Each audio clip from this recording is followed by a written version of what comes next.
তো hey guys, কেমন আছো তোমরা? আশা করছি সকলেই ভালো আছো। তো গাইস, আজকের এই ভিডিও আমি ব্লগটা করতে চলেছি আমার হান্টার 350-র ওপরে।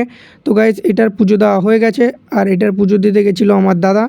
তো গাইস, এখানটায় যেটা আছে ট্যাঙ্কির, এটা তোমাদের ট্যাঙ্কির এটা একবার তোমাদেরকে দেখিয়ে দেবো, আর পুজো যেটা করেছি সেগুলো সব তোমাদেরকে দেখাবো। তো গাইস, এখানে তোমরা দেখতে পাচ্ছ এই জায়গাটা, যে জায়গাটা রয়েছে এই জায়গাটায় কিন্তু যখন গাড়ির শোরুম থেকে গাড়ি নেওয়া হয় তখন কিন্তু ধুলো ছিল, কিন্তু স্ক্র্যাচ ছিল এর ভিতরে।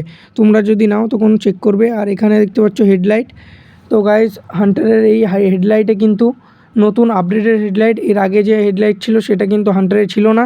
আর এখানটায় দেখতে পাচ্ছ এই যে স্ক্র্যাচ রয়েছে, এই সাইডেও এই ধুলো পড়েছিল, এই সাইডগুলো সেরকমভাবে দেখতে পাইনি, ওর জন্য মিস্টেক হয়ে গেছে। এই জায়গায় স্ক্র্যাচ রয়েছে একটা।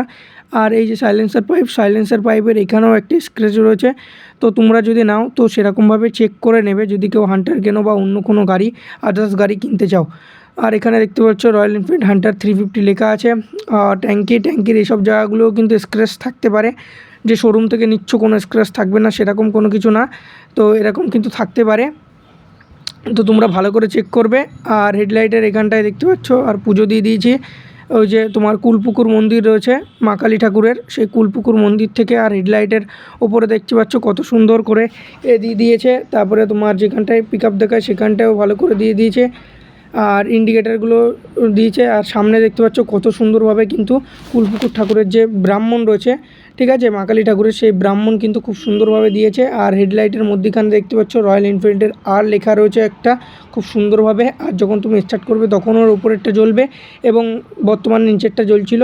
আর এরপরে দেখতে পাচ্ছ গাইস, এর যে চাকা রয়েছে সেই চাকাটাকে তোমাদেরকে দেখিয়ে দেবো। দেখো, চাকাটা কিন্তু খুবই মোটা হান্টারের, তো খুবই সুন্দর। চাকা যত মোটা হয় গাড়ির তত কিন্তু গাড়ির পড়ার সম্ভাবনা কম থাকে। এরপরে তোমাদের ইন্ডিকেটারটা জ্বালিয়ে দেখিয়ে দিচ্ছি। দেখতে পাচ্ছ ইন্ডিকেটারটা যখন জ্বলছে ফুল কিন্তু বোঝা যায়, ফুল সুন্দর ভালো করে। তো এটা হচ্ছে একটা হচ্ছে লেফট সাইডে আর একটা হচ্ছে রাইট হ্যান্ডে যেটা থাকবে সেটা। রাইট হ্যান্ডে তোমার এই যে দেখতে পাচ্ছ সামনের এগুলো তোমাদের জ্বলছে, আর লেফট হ্যান্ডে তোমাদের পিছনের এগুলো জ্বলবে। তোমরা পিছনের এগুলো তোমার সুবিধা মতো তোমরা ইউজ করতে পারবে। তো গাইজ, এখানে দেখতে পাচ্ছ ট্যাঙ্কির ওপরেও তোমার রয়্যাল এনফিল্ডের লোগো রয়েছে এবং রয়্যাল এনফিল্ড লেখা রয়েছে। তো আর সামনের পজিশনটা এই যে রয়েছে গাইজ। আর এখানটায় দেখতে পাচ্ছ এই লাল কাপড়টা, এটা কিন্তু মা কালী ঠাকুরের ওখানে পুজো দেওয়ার পরে এই কাপড়টা ওখান থেকে বেঁধে দিয়েছে। আর সুন্দরভাবে পুজোটা আমরা করে নিয়ে এসেছি। আর পুজোটা করতে আমার দাদা গেছিলো।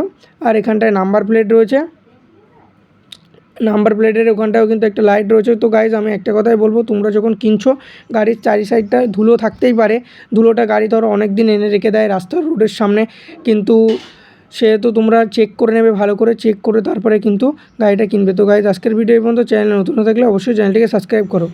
তো গাইজ, আজকের ভিডিও এই পর্যন্ত। ভিডিওটিকে অবশ্যই লাইক করবে, বন্ধুদের মতো শেয়ার করবে। আর ভিডিওটা তোমাদের কেমন লাগলো সেটা অবশ্যই তোমরা কিন্তু কমেন্ট করবে।